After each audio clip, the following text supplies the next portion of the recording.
نبی کریم علیہ السلام نماز پڑھا رہے تھے، ظہر کی نماز تھی، عصر کی نماز تھی، صحیح مسلم میں موجود ہے۔ حضرت ابو ہریرہ فرماتے ہیں نماز پڑھاتے پڑھاتے نبی پاک نے قدم آگے کیا، نماز پڑھاتے پڑھاتے قدم آگے کیا اور یوں ہاتھ اٹھایا پھر واپس کر لیا۔ اب نماز پڑھ کے نا تو سلام پھیرا تو صحابہ عرض کرنے لگے یا رسول اللہ صلی اللہ علیہ وسلم وہ نماز میں پیر بھی آگے کیا تو ہاتھ بھی اٹھایا، تو وجہ کیا تھی؟ اب پہلا سوال تو یہ ہے کہ آپ لوگ نماز پڑھ رہے تھے یا حضور کو دیکھ رہے تھے؟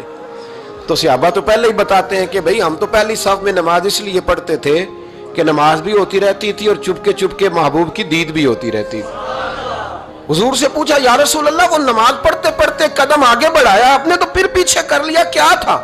اور ہاتھ اٹھایا تو پھر آپ نے نیچے کر لیا۔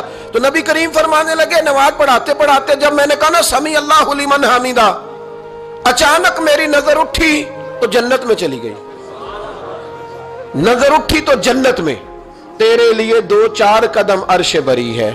تو محبوب فرماتے ہیں جب میری اوپر نظر گئی نا تو میں نے دیکھا کہ انگوروں کا ایک خوشہ لٹک رہا ہے جنت میں، تو میں نے ہاتھ بڑھایا کہ توڑ لوں۔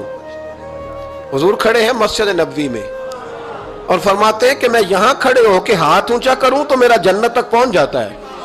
فرمایا میرا ارادہ ہوا کہ وہ خوشہ جنت کا توڑ لوں اور ذرا میں نے پیر آگے بڑھایا ہی تھا تو میرے دل میں خیال آیا کہ جنت راز ہے تو راز ہی رہنی چاہیے، یہ راز کھول گیا تو مزہ نہیں آئے گا، تو میں نے پھر وہ ہاتھ واپس کر لیا۔ صحابہ کہتے ہیں جب نبی کریم نے یہ بیان کیا تو ہمارے چہرے نے تجسس سے کھیل اٹھے، تجسس سے ہم کوئی بات اور بھی سننا چاہتے تھے۔ تو محبوب فرمانے لگے اگر میں وہ خوشہ توڑ کے لے آتا اور تمہیں دے دیتا تم قیامت تک بھی کھاتے رہتے تو تم سے ختم نہیں ہونا تھا۔ یہ صحیح مسلم کی حدیث